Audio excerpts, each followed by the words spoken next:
Entonces, bueno, un gusto tenerlos a todos y todas acá. Y entonces, por favor, Dominic, estamos, queremos escucharte. Ya, buenas tardes a todos y todas.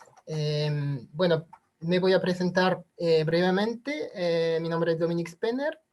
Llegué al departamento de Ingeniería Matemática hace un poco más de 3 años.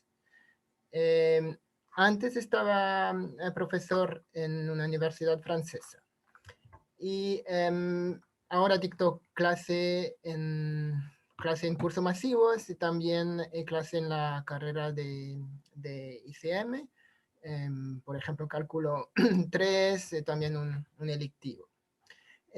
Yo soy físico matemático, es decir, que en investigación me interesan las matemáticas que surgen de problemas físicos.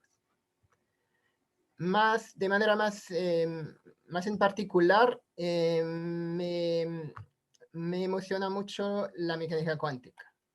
Entonces, les voy a presentar en unas palabras qué es la física cuántica. La física cuántica es la física a la escala de las moléculas, de los átomos, de las partículas subatómicas. Entonces, es la física del mundo microscópico. Aquí tenía una galería de fotos de sus padres fundadores. No me voy a pasar mucho tiempo en eso. ¿Qué son la predicción y los logros de esa teoría en el siglo pasado? Bueno, primero hay que decir que es una de la teoría física que yo creo que podemos decir que la más precisa de todas las teorías físicas que conocemos. Tiene algunas predicciones de esa teoría están verificadas experimentalmente con una presión mayor a 10 elevado a menos 10. Y no, hasta ahora nunca hubo un experimento que coloquen en duda la teoría. Así que es una teoría que funciona muy bien. También hay que mencionar que usted seguramente lo han escuchado, todos los avances tecnológicos que fueron logrados gracias a la teoría cuántica. Por ejemplo, toda la electrónica, que por el descubrimiento de los transistores, de los diodos, todo eso viene de la mecánica cuántica. El láser fue descubierto gracias a esa teoría.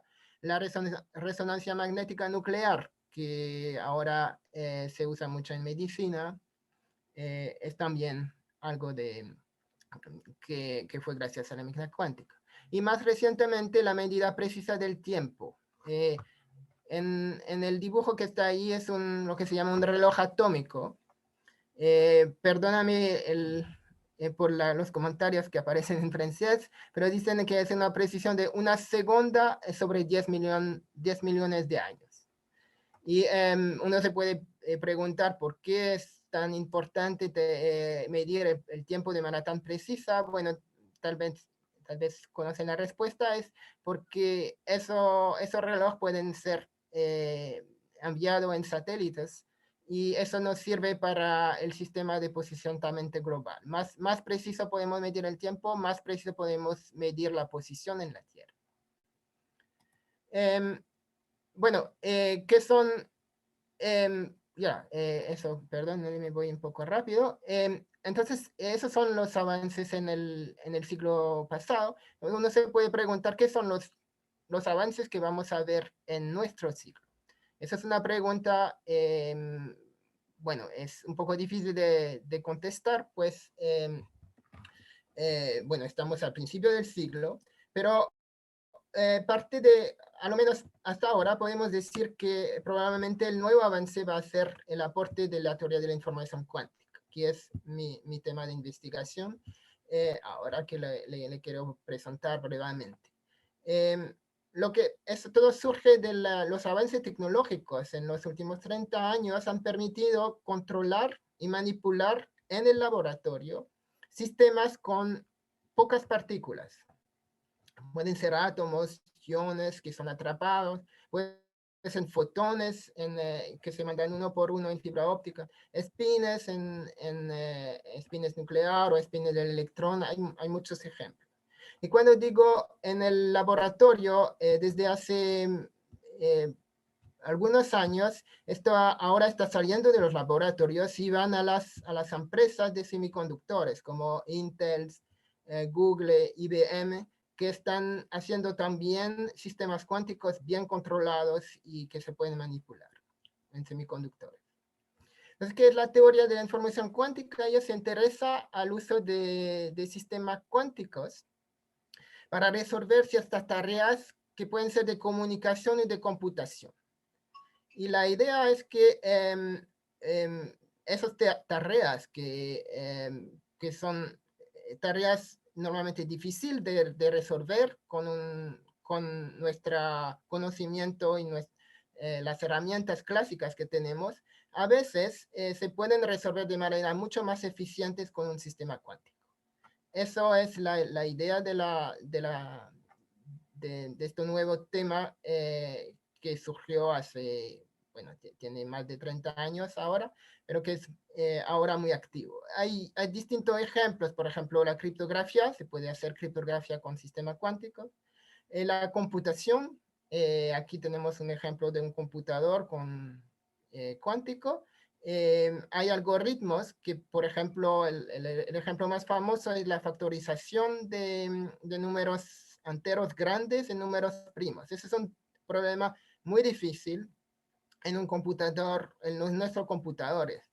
Es el tiempo que se demora el computador clásico, nuestro computador de ahora, es más grande que cualquier potencia en el número de bits. Y hay un algoritmo que funciona con un sistema cuántico que lo puede hacer en tiempo n3. Entonces es una ventaja del sistema cuántico que aparece. También hay estimación ultra precisa de parámetros que son importantes en la práctica. Eso se pueden hacer también con sistema cuántico. Yo creo que lo que quiero enfatizar de este tema es que se caracteriza por su interdisciplinaridad. Es un tema bueno, que tiene mucha matemática, pero usa la teoría física de la mecánica cuántica y también se aplica a ciencia de la computación. Así que eso motiva a los científicos de esas disciplinas a trabajar juntos. Y por lo tanto se juntan puntos de vista muy distintos de estos distintos campos. Y bueno, a lo menos en mi opinión, eso genera o es como propicio a la creación, yo creo. Juntar esas disciplinas y obligar científicos de esas disciplinas a trabajar juntos. Voy a dar tengo 2 slides sobre la mecánica cuántica. Primero, que son los bases para que tengan una idea. El estado en el sistema cuántico se representa por un vector. Es un espacio que pertenece a un espacio de Hilbert. Puede ser Cn, es un espacio de Hilbert sobre el cuerpo de los complejos. Puede ser Cn o un espacio de Hilbert de dimensión infinita. En estricto rigor, el espacio de Hilbert siempre es de dimensión infinita, pero en muchos sistemas se puede aproximar por Cn, un espacio de Hilbert de dimensión finita. El vector tiene que ser normalizado. Un ejemplo es lo que se llama un qubit. Bueno, ustedes conocen lo que es un bit. Es un sistema que tiene 2 estados, 0 y 1. Un qubit es un vector de C2, del espacio de Hilbert C2, que está normalizado. Entonces se puede expresar como alfa 0 más beta 1, donde 0 y 1 forman una base ortonormal de C2. Puedes pensarlo como la base canónica. Y alfa, beta son los componentes. Por la condición de normalización tenemos que tener el módulo de alfa al cuadrado más el módulo de beta al cuadrado, que tiene que ser igual a 1. Y por una razón que no voy a detallar, no puede siempre asumir que alfa es positivo. Entonces, en total, ahí tenemos un real alfa, dos reales, parámetros reales en beta, y más la condición de normalización son dos reales independientes. Y por tanto, se puede representar también debido a esa relación de normalización en una esfera. Entonces, es un punto, en el qubit el estado de un qubit es cualquier punto en una esfera. El ejemplo 2 es un estado de 2 qubits, y cuando tenemos 2 qubits, la dimensión del espacio es 4. En realidad, y no voy a entrar en los detalles, el espacio de Hilbert es el producto tensorial de este 2 por 0, pero eso es isomorfo a S4. Y eso es un ejemplo de un estado de 2 qubits que se llama maximalmente entrelazado.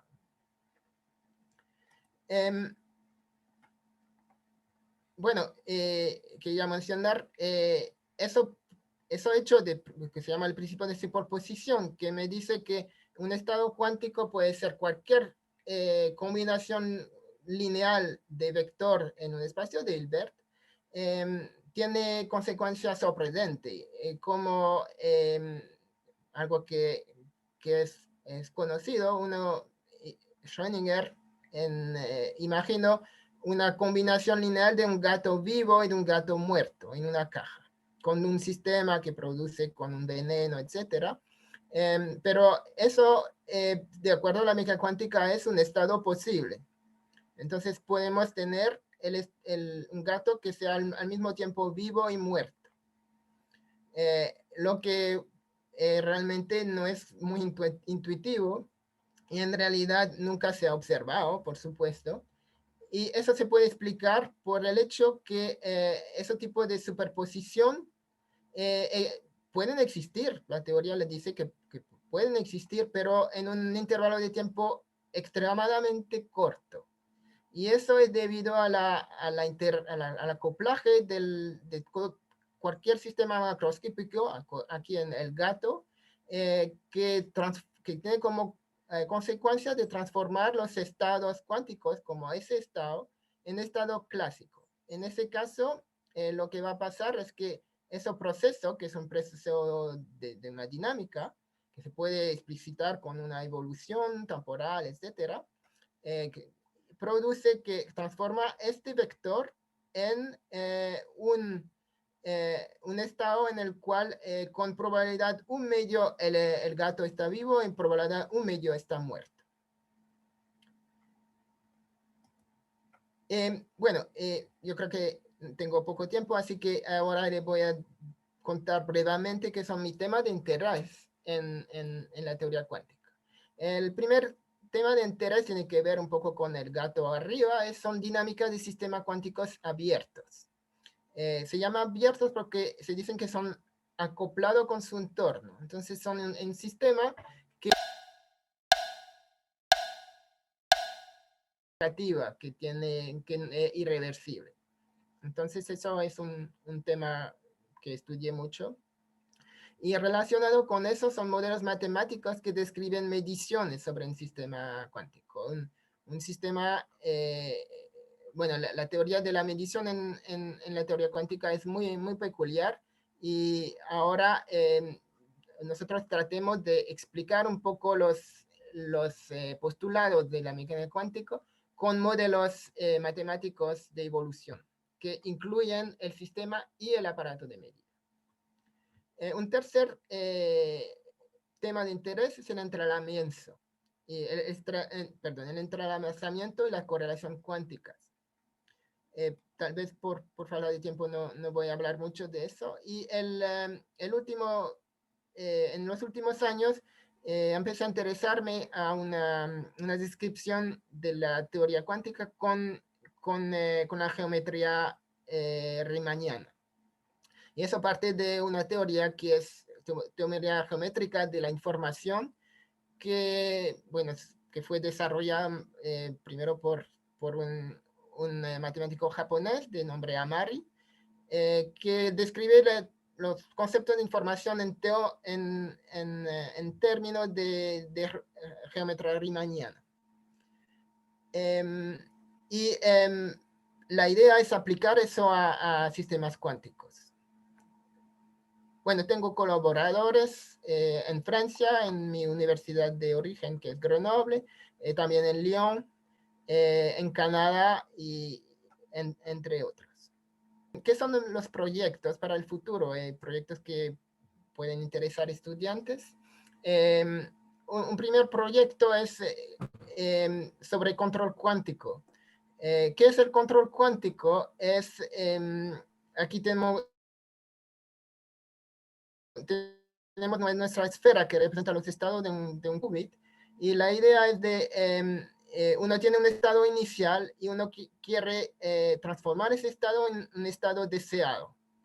Y eso se puede hacer actuando sobre el sistema, físicamente se mandan pulsos de cierta forma. Cualquier transformación no se puede hacer, y la teoría del control nos dice cómo sí se puede hacer, qué son las condiciones matemáticas para, dado los tipos de pulsos que tenemos, cómo hacer esa transformación. Y también es la teoría optimal del control que nos dice que se pregunta por la manera óptima de transformar, para que puede minimizar el tiempo, la energía o todo tipo de constraint. La idea de este proyecto es usar la geometría riemanniana para estudiar ese problema. Y más preciso, el conjunto, la variedad de los estados cuánticos, matemáticamente son matriz bueno, en el caso de un qubit o de varios qubits, son matriz de n por n con coeficientes complejos, que son definidas positiva y de traza 1. Esto forma una variedad y se puede definir una distancia sobre esa variedad. Y se puede calcular las geodésicas y etc. Entonces, la idea es usar esa para para un problema de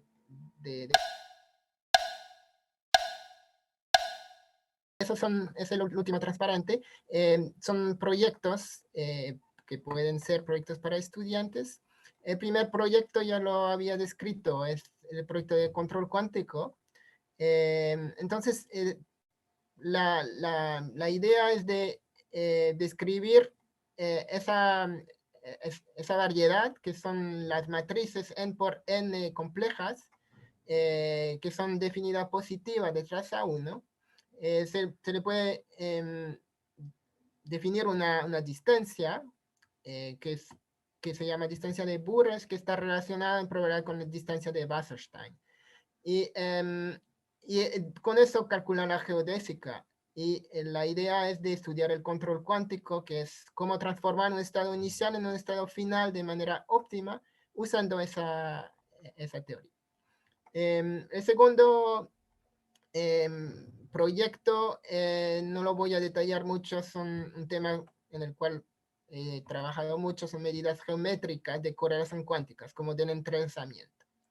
Y el último proyecto que quería mencionar son estudios de módulos de evolución de sistemas cuánticos, que son acoplados con su entorno, en particular con el fenómeno de coherencia, etc.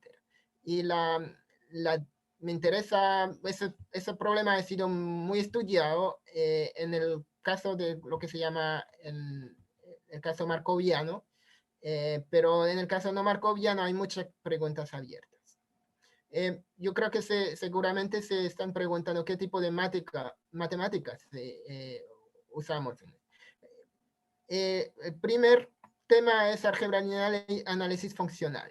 Análisis funcional tal vez no tanto como se ve en la carrera en álgebra análisis funcional 2, sino más enfocado en teoría de operadores, teoremas espectrales,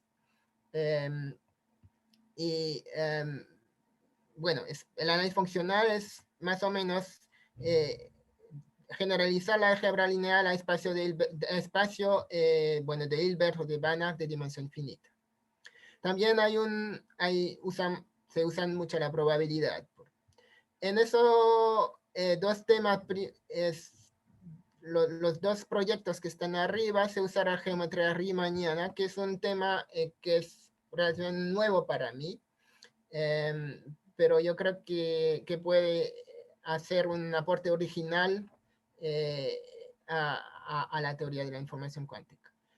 También puse optimización, que no es un tema en el cual estoy experto, pero yo sé que hay unos investigadores que son expertos en este tema en el DIM.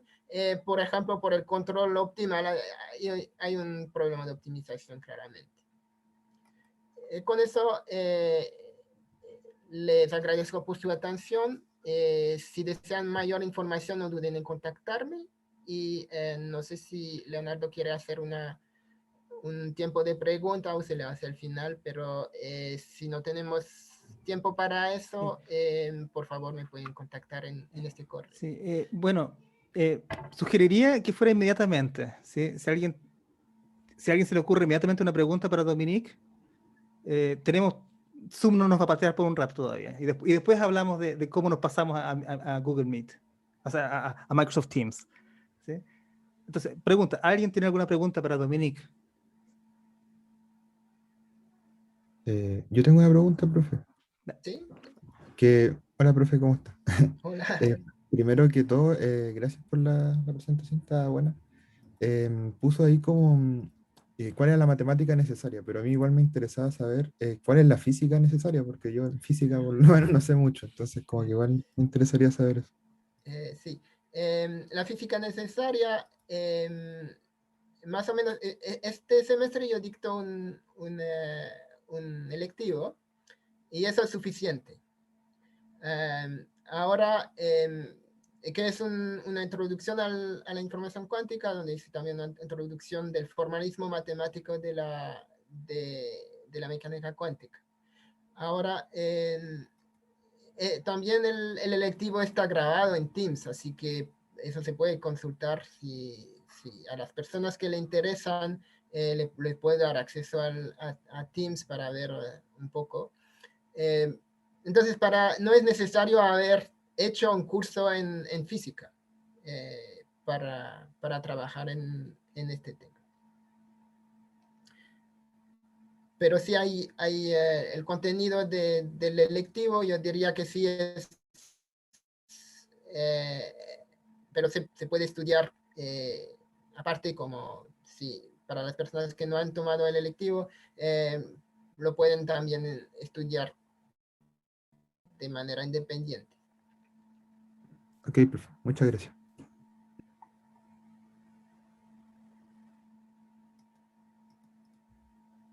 Súper. ¿Alguien más? Bueno, acuérdense lo que dijo Dominique, también si están tímidos ahora o se les ocurre después, por favor contacten a Dominique. ¿Sí? Ok. Bueno, muchas gracias Dominique, lamento los accidentes. Ya, bueno, voy a dejar la pantalla. Entonces, tenemos que irnos al exilio aparentemente. Ahora nuestro colega Juan Guillén va a hacer su exposición. Muchas gracias a todos por venir acá también. Queremos escuchar. Ok, muchas gracias Leonardo para la invitación. Aquí voy a presentar una opción para los estudiantes de la universidad para trabajar en la técnica de optimización. En la problema con data fitting. El formato de la presentación es el siguiente. Para siempre vemos tres cosas. Primero presentamos la problema, tipo de la problema, y después, más adelante, presentamos la técnica para resolver el problema y también danos la información de la clase disponible en la universidad. Esta manera, los estudiantes pueden encontrar un mapa para seguir en esta área, si quiere. Okay. Ahora vamos a presentar problema original. el problema original es el siguiente. Tenemos muchas curvas aquí, pero de principio hacemos atención en la punto negro. Problema original, los datos. Los datos aquí, el punto descrito da en la forma X, Y, X, Y, ¿cierto? Y nuestro trabajo es el siguiente. Encontramos una curva que adapta con nuestros datos. Eso. Ok. Y si este es un trabajo de un niño o niña, usamos un bolígrafo para conectar todos los puntos negros. Es sencillo, ¿cierto? Pero el pensamiento de los adultos es más complicado. Es el siguiente. Pensamos como función lineal y función cuadrática, función polinomio de orden 3 y orden superior. Y después, trabajo a trabajo, paso y obtenemos nuestras aproximaciones mejor. Este es el pensamiento de adulto, ¿cierto? Ok, entonces el problema no es nueva. Y la manera para presentar con la técnica de optimización es el siguiente. Paso 1, colectamos nuestros datos. Tenemos n puntos. Y hacemos la predicción de la función. Supongamos aquí, elegimos función cuadrática, a x al cuadrado, a 1x a 0. Pero podemos elegir diferentes formas de la función. Ok, ahora nuestro trabajo es, necesitamos encontrar a 2, a 1, a 0, para adaptar con nuestros datos. La manera de la gente en la área de optimización, transformamos nuestro problema en esta manera. Resolvemos problemas de optimización mínimo con respecto a 2, a 1, a 0. Calculamos los errores dentro del valor de la función y nuestros datos original. Colectamos todos los errores y tomamos la suma aquí y tratamos de encontrar a 1, a 0, a 2, para que este error llegue a mínimo. Que tratamos de obtener mínimo error, ¿cierto? Tenemos muchas técnicas para resolver este problema. Posible resolvemos este problema con condición optimalidad, con teorema de Fermat, por ejemplo, o después con y para encontrar condición optimalidad, la derivada a punto mínimo es igual a 0. Resolvemos una ecuación para obtener nuestros valores a 0, a 1, a 2. O podemos usar método numérico, step descent o Newton-Raphson. Ok, entonces hay muchos métodos para resolver este problema de optimización. Donde para estudiar entregar la clase de análisis numérico o la clase de optimización lineal o no lineal. Que este es primero parte. Ok. Un problema, una información primero sobre técnica de optimización muy básica.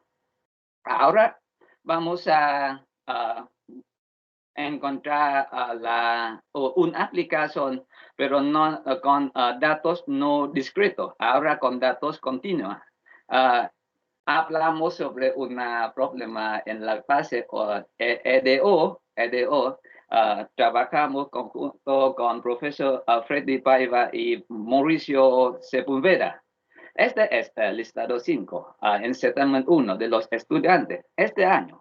El problema es el siguiente. Usamos la ley de Newton y se presenta en esta manera.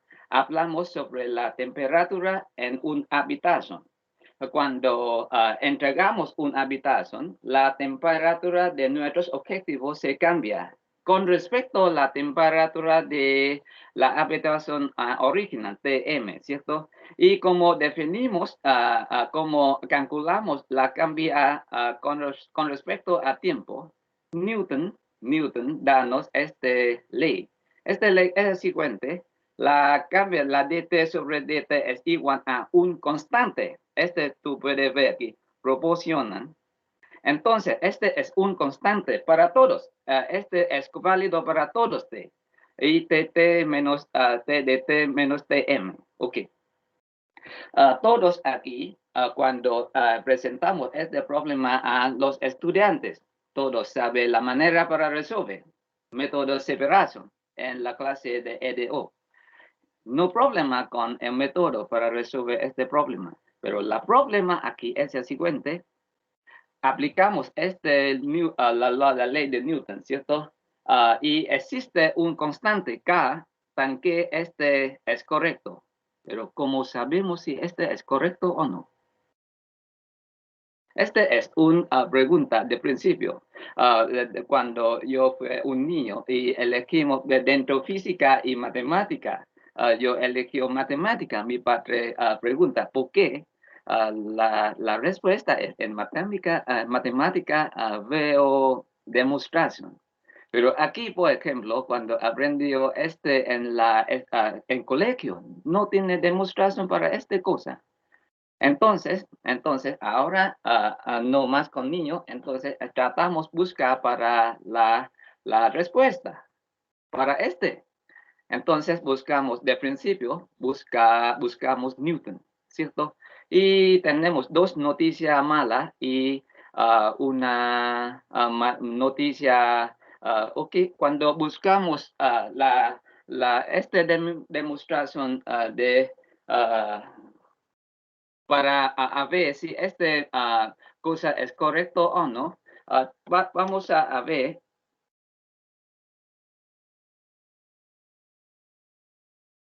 Buscamos la información, la ayuda de Google, ¿cierto? Y trata la cosa es, Newton no es disponible. Y también, en caso buscamos, y ahora vamos a ver que con la otra gente aquí, posible Google puede mostrar más gente. Tenemos noticia más mala y la lista aquí no disponible también. Todos. Ok. Estamos y una noticia bonita es, buena es, tenemos Dominique en nuestro departamento para hacer para dar la respuesta para esta pregunta. Ok. Esta es la situación actual. Tenemos una pregunta. Posible esta pregunta no es trivial para la gente en la física, pero para mí no muy trivial, ¿cierto? Pero no exactamente la aplicación, trabajamos en la investigación, no. Esta es solamente una ilustración, un ejemplo. La manera para resolver este problema con respecto de matemática es el siguiente.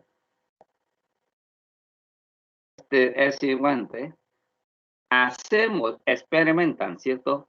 Construimos, experimentan con la temperatura de habitación, colectamos los datos de la temperatura y ahora vamos a construir un problema con dinámico, sistema dinámico. Pero supongamos, no es una función constante, pero es función KT. Y ahora colectamos los errores dentro de nuestro dinámico y los datos originan y encontramos el mínimo corresponde a K. Elegimos un dominio de esta función K y esperamos que si en caso Newton tiene razón, este problema tiene un óptimo solución óptimo es una función constante, ¿cierto? Esta es la manera, podemos usar una técnica de optimización para dar una respuesta para el problema en física. Y en detalles, usamos el principio de máximo de Pontryagin en la clase de cálculo de variaciones. ¿Ok? Esta es una aplicación de técnica de optimización para el problema de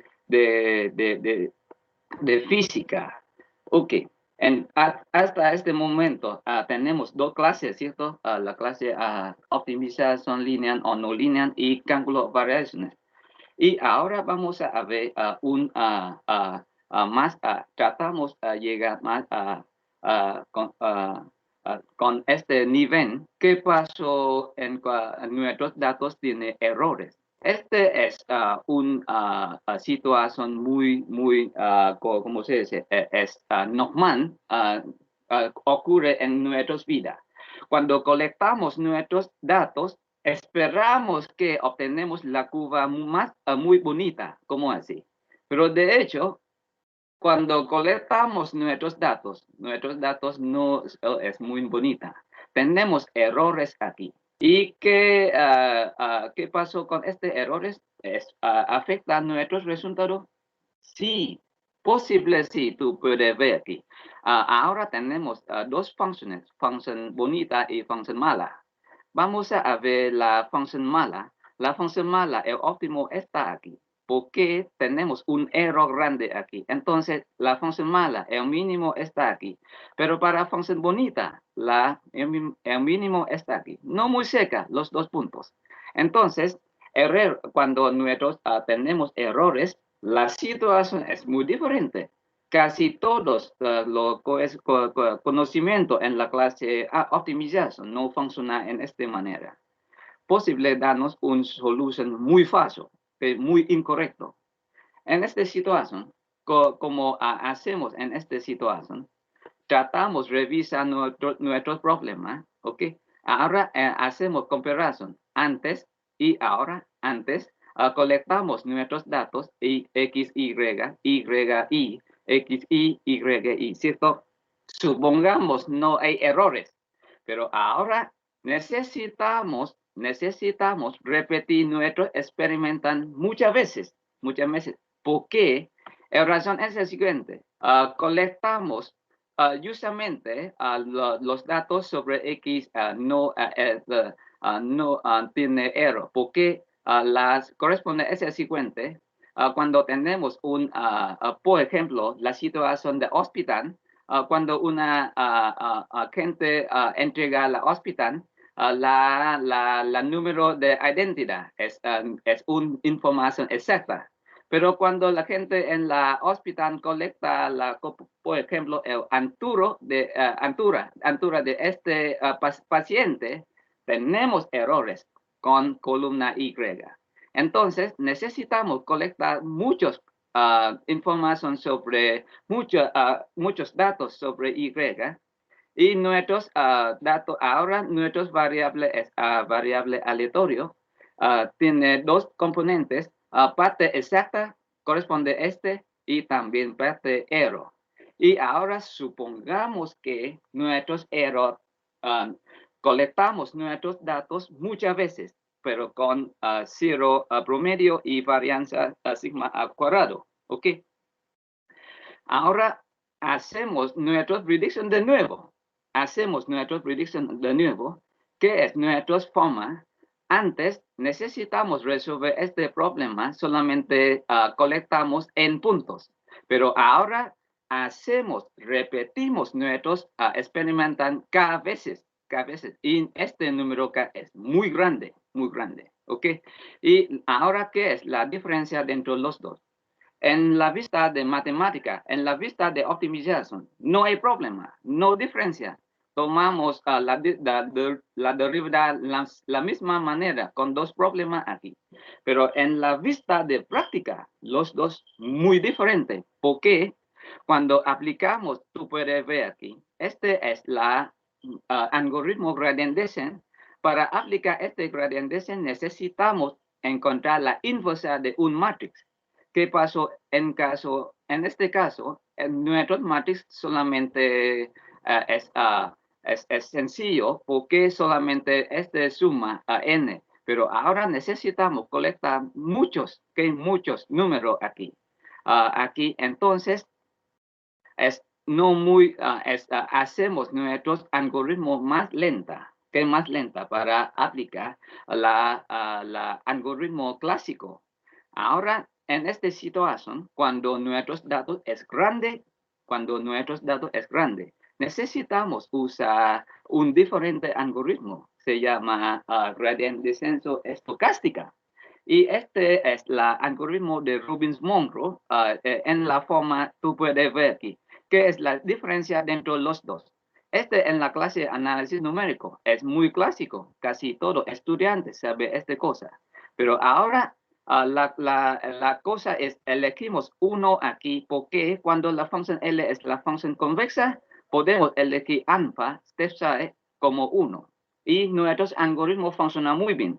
Pero en caso, este caso de estocástica gradient descenso, elegimos una aproximación de esta función L. Esta función L es la función, consideramos todos los datos, pero aquí cuando nuestros datos es grande, elegimos solamente un colección pequeño de nuestros datos y definimos como función LJ, porque este tamaño, colección tiene un tamaño pequeño, entonces es fácil para calcular pero el precio tenemos que pagar ese siguiente. Posible cuando cambiamos nuestros funciones aquí, nuestro algoritmo no converge a nada. Entonces, Robbins-Monroe danos un pista aquí. Cuando elegimos el coeficiente alfa k en esta manera, no posible, pero confirmamos que nuestros algoritmos converge. Tú puedes encontrar materiales en la clase de optimización estocástica. Tú puedes ver que esta es la diferencia principal dentro del método de Newton y método de este método nuevo. ¿Qué pasó cuando elegimos todos número 1 aquí? Esta condición se cumple, ¿cierto? 1, 1, 1 es igual a pero no, no. Solamente creo que cuando vemos esta condición, pensamos alfa j como 1 sobre j. 1 sobre j. Funciona con 1 sobre j. Los estudiantes pueden aprender todos de en la clase de optimización estocástica. Okay. Ahora vamos hacemos un resumen aquí. Con este algoritmo tiene una contribución muy importante en la área de Machine Learning. Entonces, en caso tú quieres, tiene la plana para trabajar en este área. La clase aquí son muy útiles para ustedes. Eso. Este es un parte. Casi lista, completa con mi presentación. Ahora vamos discúlpenme. Ok, ahora vamos continuar con solamente 5 minutos más y en fin. Ok, estamos aquí, ¿cierto? Con problema con datos discretos. Ahora vamos a hablar sobre aplicación de nuevo. Datos continua con función EDO. En esta situación, la pregunta aquí es, tú puedes ver aquí, cuando aplicamos sobre el método para resolver este problema, presentamos solamente un principio máximo de Ponsonby. Significa que no la método algoritmo no disponible.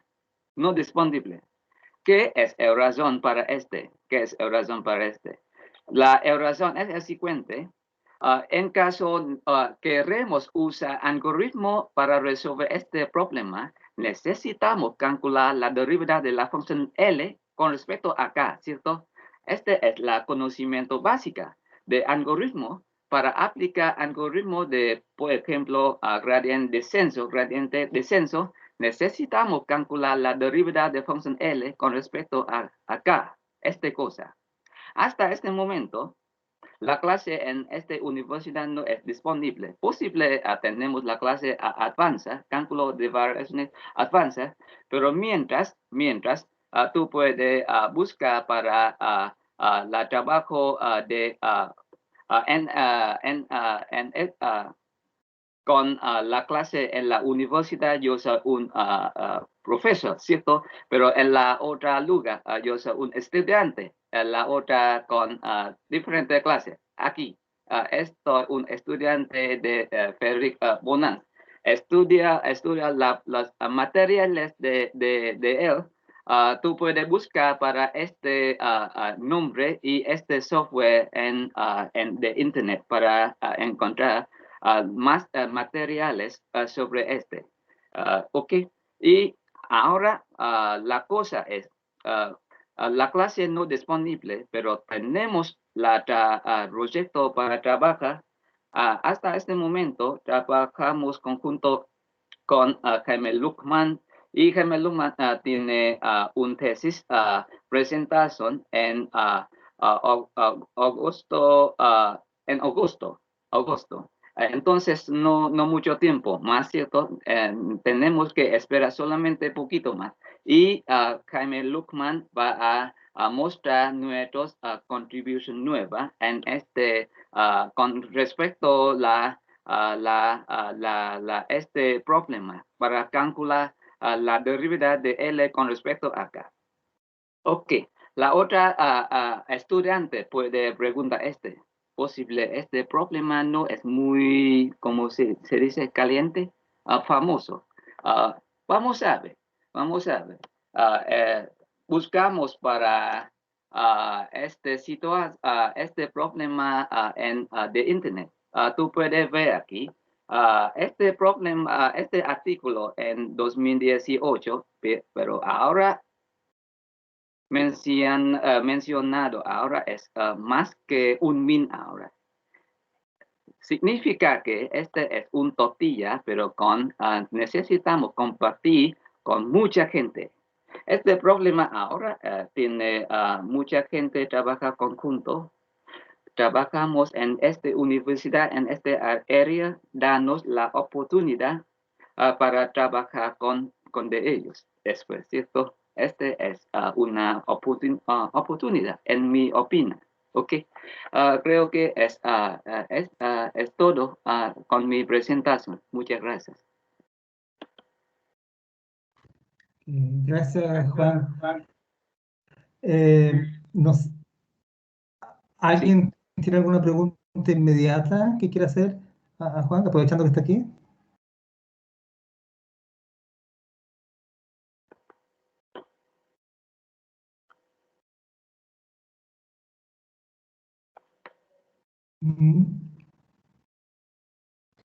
Ok, parece que nadie se atreve ahora.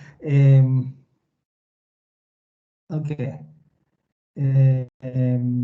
Bueno, ustedes saben, si ustedes por supuesto lo pueden escribir a Juan, si prefieren. Ok, muchas gracias, Juan. Ok, Entonces, muchas gracias, Leo. Super. Carlos, ¿podrías tú presentar? Sí, cómo no. Muchas gracias por la invitación.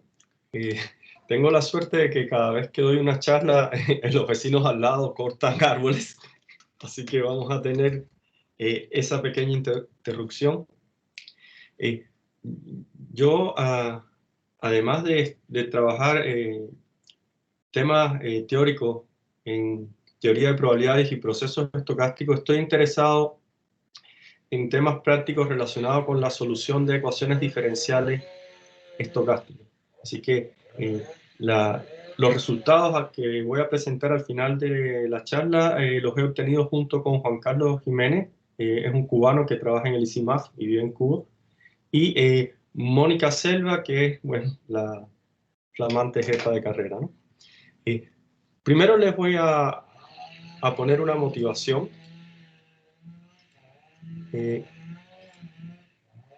Aquí podemos mirar una serie de 3 precios que voy a usar hoy en la clase, no relacionados con ecuaciones diferenciales estocásticas, pero sí con este tema de modelar en finanzas. Aquí noten lo siguiente, para los efectos, este es el precio de Duke Energy, este es el de Liberty All Star Bond, no, All Star Fund, disculpen, este es Liberty All Star Fund y este es Walmart.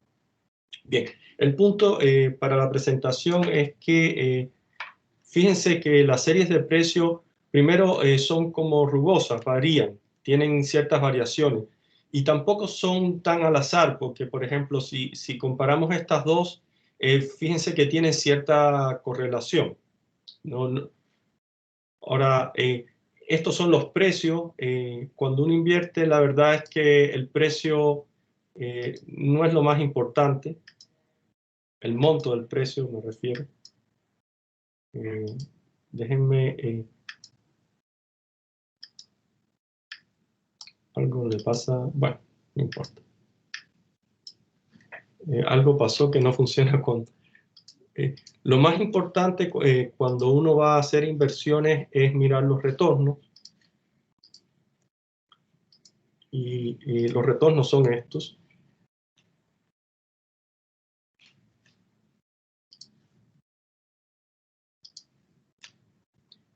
Fíjense que lucen bastante feitos, bastante irregulares.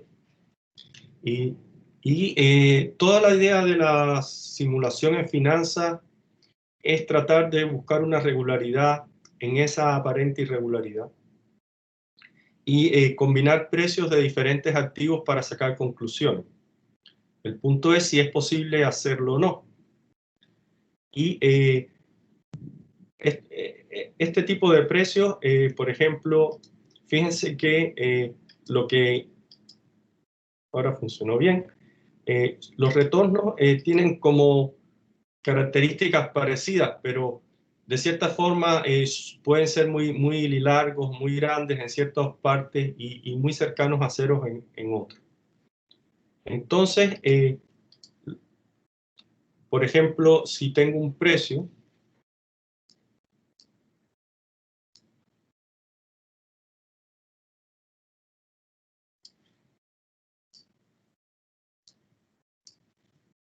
si tengo el precio de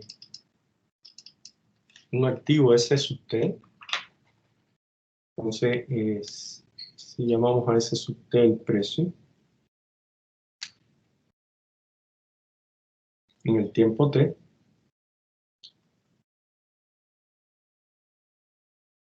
bueno, y miro el precio a tiempo discreto, por ejemplo, observo la serie ST sub N. La serie que yo les presenté eran precios mensuales de esos activos, pero la verdad es que esos precios mensuales se obtienen mirando los precios diarios, así que cuando miro el precio diario es más rugoso, y la verdad es que son tantos datos que los precios se miran a los 5 segundos. Inclusive en Chile, si ustedes entran a la Bolsa de Santiago, verán que el precio está a los 5 segundos. Entonces, ¿qué ocurre? Que si miro solo los datos discretos, la irregularidad es mayor que si lo miro cada vez más cercano. Entonces, el retorno sería ese simplemente es esta expresión. Y si se fijan, es lo que busca un inversionista. Él compra activos o vende en el tiempo T sub N y quiere saber el precio que está en el tiempo T sub N más 1 y lo que importa es la cantidad que va a ganar o que va a perder con respecto a lo que compró. Si el precio es muy chico, simplemente compra muchísimos activos. Si el precio fuera muy grande, que eso a veces ocurre, es un poco antidemocrático porque entonces no hay una posibilidad de que todos puedan comprar esos activos.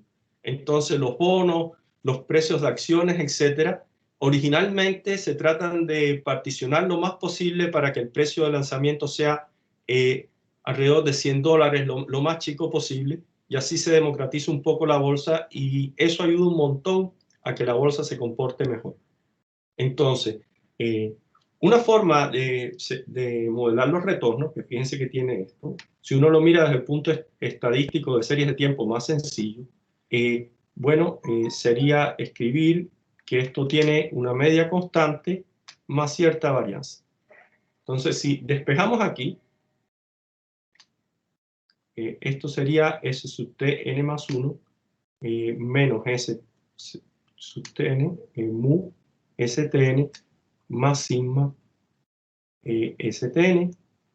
Y fíjense que si pongo cierta varianza aquí, tengo que poner cierto ruido. Esto sería el error de los datos un poco parecido a lo que mostraba Juan. O sea, ¿por qué? Porque si yo puedo predecir exactamente cuánto va a ser el precio mañana, o inclusive cuánto va a ser el índice del IGPA mañana, entonces, claro, puedo ganar mucho dinero. Aunque si yo sé que la variación va a ser positiva, aunque sea muy chiquitita, puedo hacer un movimiento y se gana mucho dinero. Y si es negativa y esto uno está dentro de la bolsa, puede vender muchas acciones y también ganar. Y eso no ocurre en la práctica, porque en la práctica las bolsas funcionan de tal forma que no existan ese tipo de ganancias sin riesgo. Entonces, hay cierto ruido que si uno lo mira en la estadística, uno quisiera que fuera normal, por ejemplo, 0,1. Y el problema que hay es que, bueno, podemos mirarlo a muchos intervalos de tiempo. Mientras más nos alejamos en los intervalos, vamos a tener más irregularidades y más dificultades por estimar esta serie. Y hay otro problema mayor. Por ejemplo, voy a escribir aquí la serie.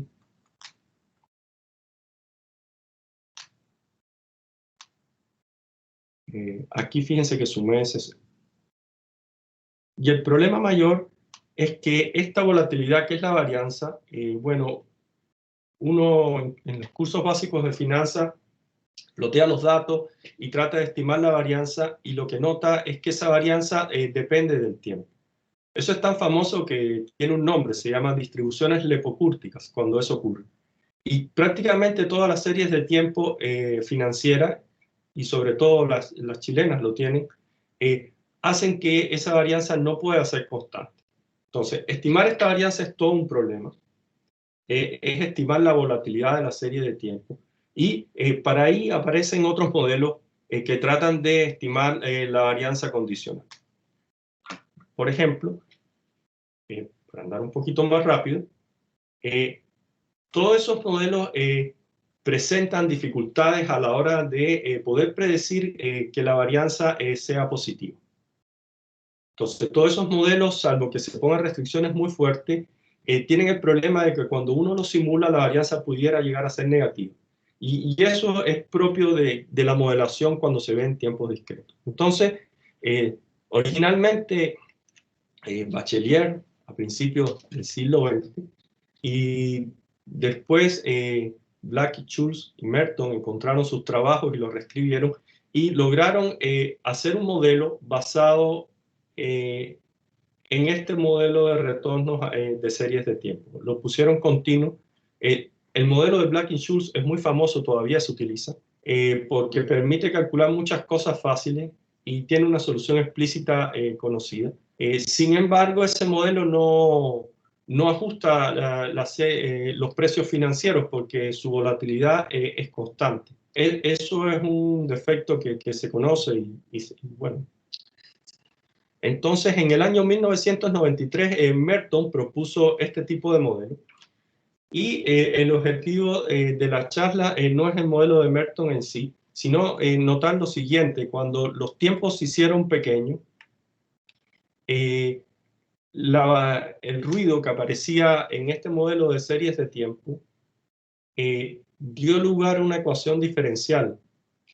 Si quito ese ruido, tendría una ecuación diferencial ordinaria, pero aquí aparece una ecuación diferencial de otro estilo, con características parecidas a la ordinaria, pero que se ve como una ecuación integral y que tiene el problema de que si lo trato de ver como teoría de la medida, este elemento que integra no tiene variación acotada. Entonces, el primer problema que se resolvió fue en la Segunda Guerra Mundial por Ito, y todo era japonés, como dice su nombre. Trabajaba en una plaza como burocrática, para decirlo de alguna forma, pero importante en Japón, y él trabajó en un problema muy famoso y lo logró resolver, no relacionado con la finanza. Y también hubo un francés que no me acuerdo cómo se llama, que lo resolvió, pero murió en la guerra. Entonces, como él creía que la resolución era tan importante, usó un sistema que es que envió una carta a los archivos de la Academia de Ciencias Francesa y dijo: no se abre esta carta más como en 50 años. Y cuando se abrió, él también tenía la solución del problema. Ahora yo no me acuerdo cómo se llama ese matemático, porque en realidad todo el mundo trabajó con la solución de Ito del problema, que eran las mismas, o casi las mismas. Y bueno, esencialmente se logra poder formalizar este integral de una forma fina matemáticamente. Y Black y Schulz, ya alrededor de los 50, logran entonces hacer su modelo donde no aparecía este término era una constante.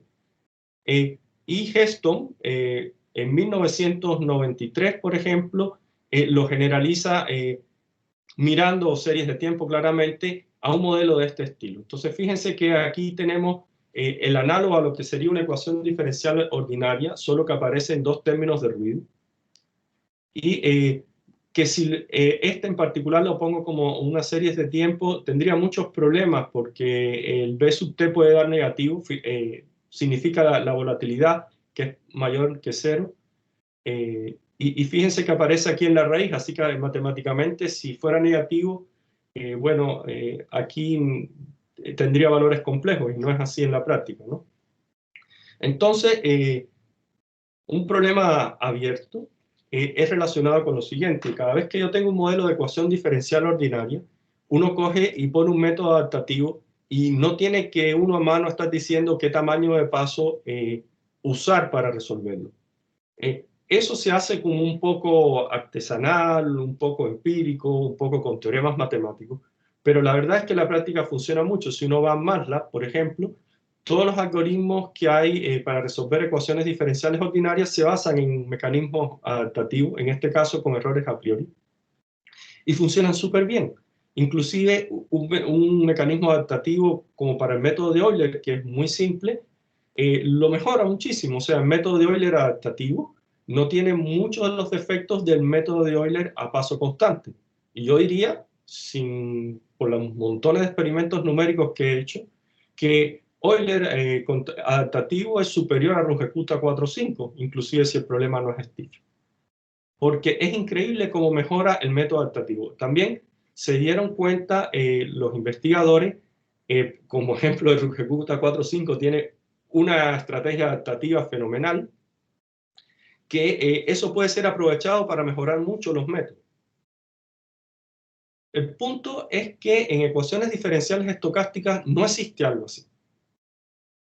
O sea, si uno va a MATLAB, por ejemplo, uno mira aquí, ahí los tenía, pero no quiero pasarme del tiempo.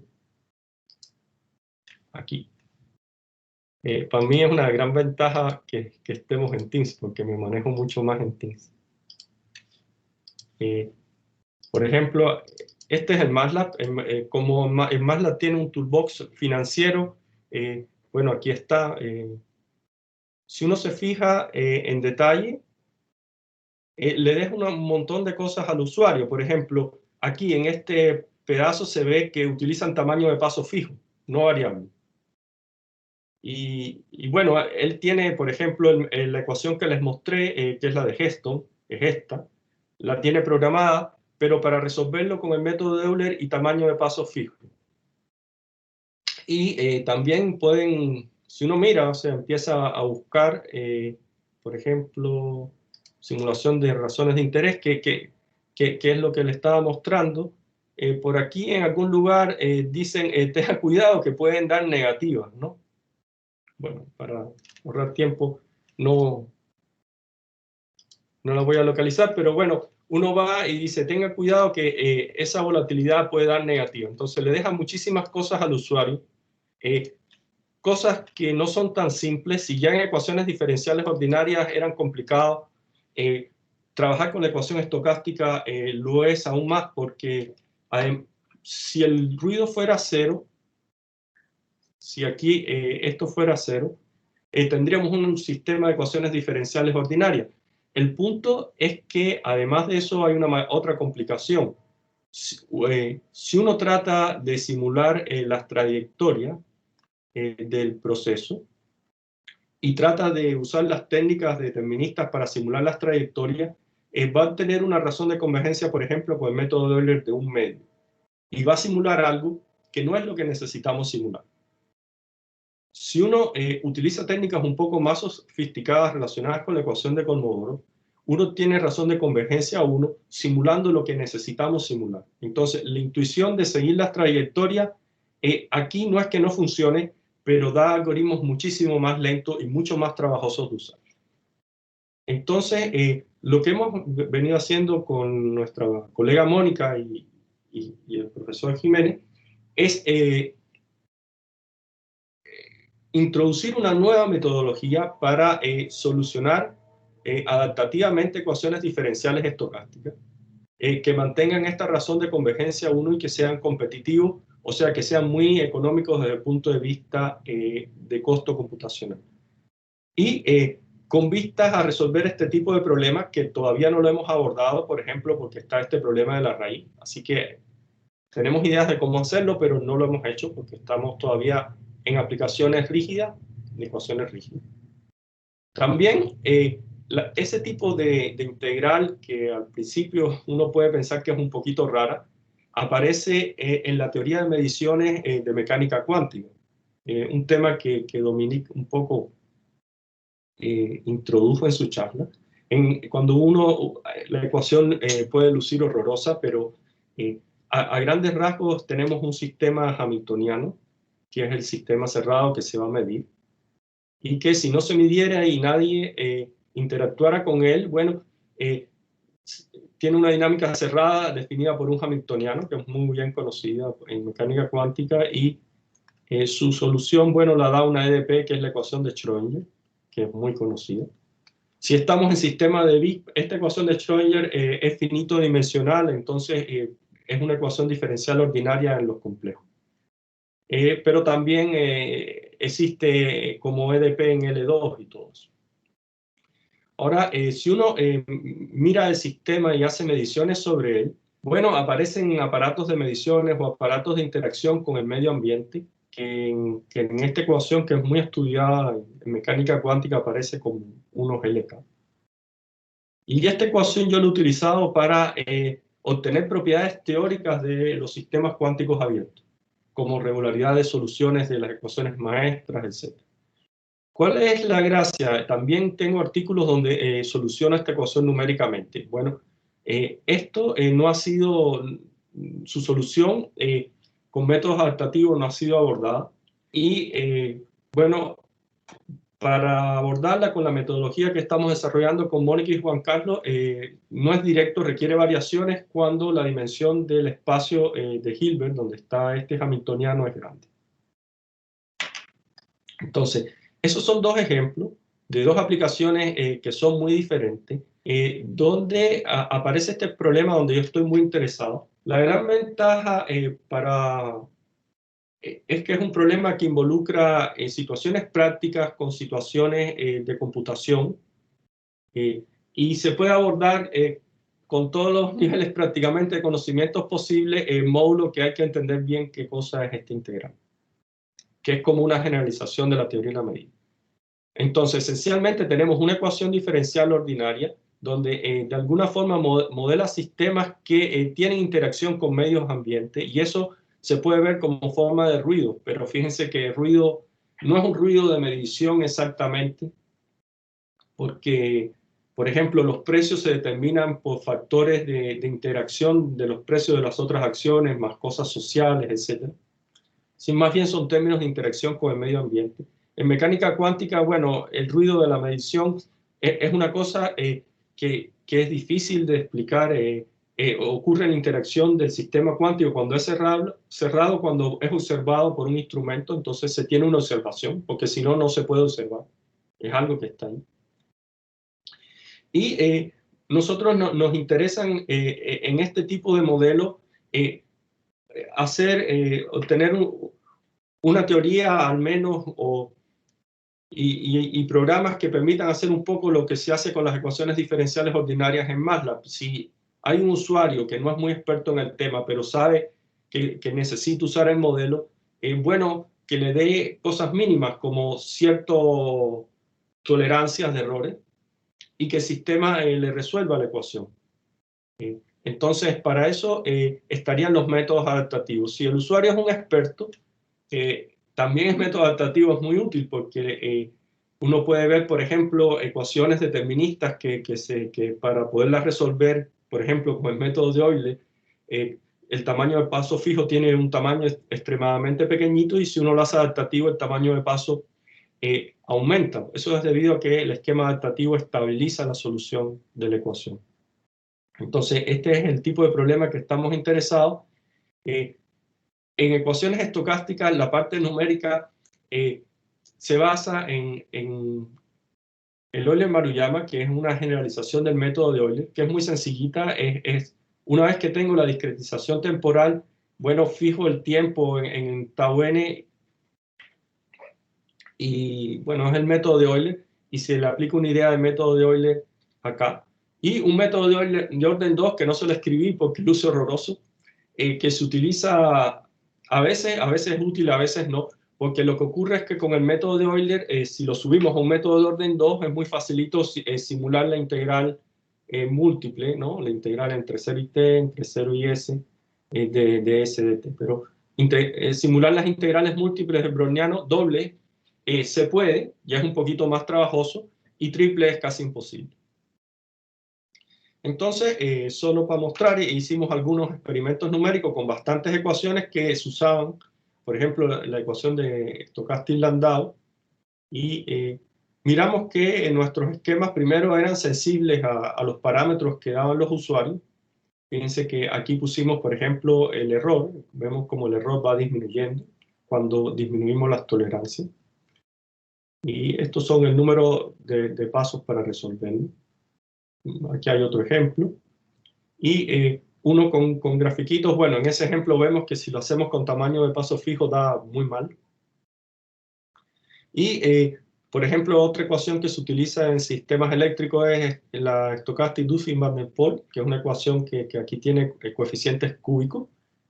Su versión determinista, que es quitando esto, se utiliza en test para probar la solución de métodos Stiff. Así que nosotros la resolvimos con un método explícito, o sea, explícito pero adaptativo. Entonces la solución que estamos buscando son de esta forma, el azul y la roja, porque la roja es Q, la azul es P, y le ponemos nuestro método de Euler explícito y también métodos de orden 2, y fíjense, vamos cambiando las tolerancias, y estos son los errores que vamos obteniendo. Miren cómo van disminuyendo. Por ejemplo, este está en 0,2, y esto es con una tolerancia muy alta, 10 a la menos 2, y vamos bajando, por ejemplo, a 10 a la menos 3, y miren cómo ya el que tenía un error de 0,2 pasó a 0,01, que tenía un error que a veces era mayor que 1, pasa a 0,5 y más bajo. Esto es un método de orden 2, entonces ya eso es como un poco en las ecuaciones diferenciales ordinarias. El método de Euler es bueno cuando la situación no va bien, pero cuando la situación ya tenemos un tamaño de paso más o menos que ajuste bien y queremos precisión, el método de orden mayor hace mejor el trabajo, ¿no? Que ya no tiene inestabilidades, que ya se sabe que todo anda bien. Y claro, este es un método de orden superior. Miren cómo reduce el error, ¿no? Con respecto a uno de Euler. Y ese es el tema que he expuesto muy brevemente. Esencialmente es el diseño de estrategias adaptativas para resolver clases de ecuaciones diferenciales estocásticas. Nosotros tenemos más interés en ecuaciones diferenciales estocásticas que modelen sistemas reales, o que estén en clases de modelos y sistemas reales, por lo siguiente. Como tal, si ya una ecuación diferencial ordinaria es bastante general y tiene clases que son Stiff, no Stiff, cuando uno agrega este término, esas clases como que se multiplican. Y entonces aparecen otro montón de dificultades que es muy difícil que uno piense que las va a solucionar con un método que resuelva todo. Entonces, con la colega Mónica, con Juan Carlos, tenemos una metodología que es nueva, totalmente nueva, que es efectiva, que logra simular las soluciones de este tipo de ecuaciones. Y un problema muy interesante es ir adaptando esa metodología a diferentes modelos que no hemos abordado todavía. Muchas gracias por su atención. Muchas gracias, Carlos. ¿Alguien tiene alguna pregunta para hacerle ahora al profesor Carlos Mora?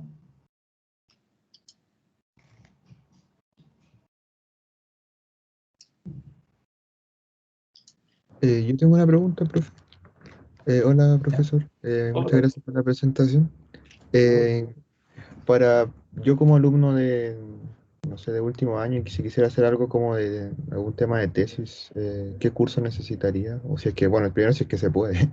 ¿Y qué curso necesitaría si es que se puede? Uy, al estar en último año es un poquito más difícil. O sea, no Eh, estoy en último año, estoy en quinto, pero digo últimos años, por si me equivoco. bueno, mira, el próximo semestre yo debo dar un curso donde enseñe ecuaciones diferenciales estocásticas o algo de teoría de integración estocástica. Pero eso no es seguro, eso hay que verlo, porque me lo han solicitado para el posgrado. Entonces, usted podría ir invitado, ¿no? Y ahí aprender. Si uno quiere, y el otro curso que estoy dando que se relaciona con eso es el de finanzas.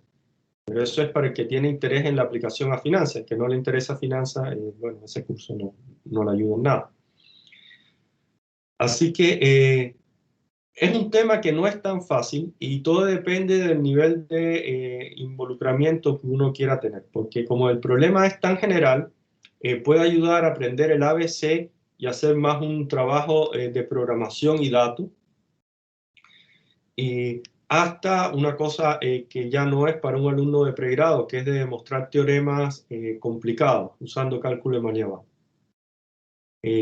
Así que es difícil porque la carrera actual no está muy diseñada, en mi opinión, para resolver este tipo de problemas, pero si usted está interesado, haríamos un esfuerzo en buscar un problema que usted pudiera abordar. Eh, yo cuando empecé con estos temas no sabía nada de la integración estocástica. Y me dedicaba a análisis funcional, pues yo trataba de hacer cosas en análisis funcional muy teórico, en álgebras de Banach.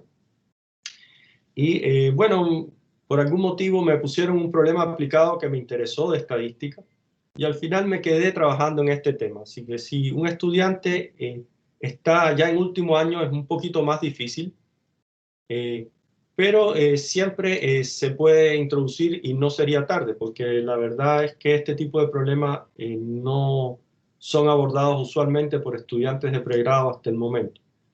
En todo caso, el problema que tendría que trabajar sería con este término lo más sencillo posible. Así que, aunque mi respuesta no es tan satisfactoria para un estudiante de último año, no es que sea nula la posibilidad, de hecho la hay, y depende del interés del estudiante, porque si se interesa por este tipo de aplicaciones, bueno, cuanto antes empiece a aprenderlas, mejor. No esperar muy al final a quererlo aprender todo, porque tanto en la academia como en la industria, en la práctica, se requiere no solo dominar la matemática, de entender la matemática de lo que está en el modelo, sino se requiere un poco el feeling de sentirlo, porque eso ayuda un poco cuando uno sobre todo está solo en las aplicaciones a decir si voy por buen camino o no. Y si está en la academia, le da el feeling de o me están vendiendo una pomada o no me la están vendiendo.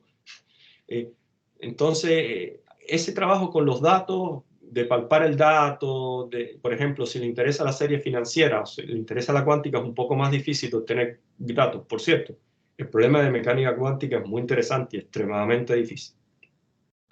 El de serie financiera simplemente es más famoso y tiene la posibilidad de que hay un montón de datos que son gratis.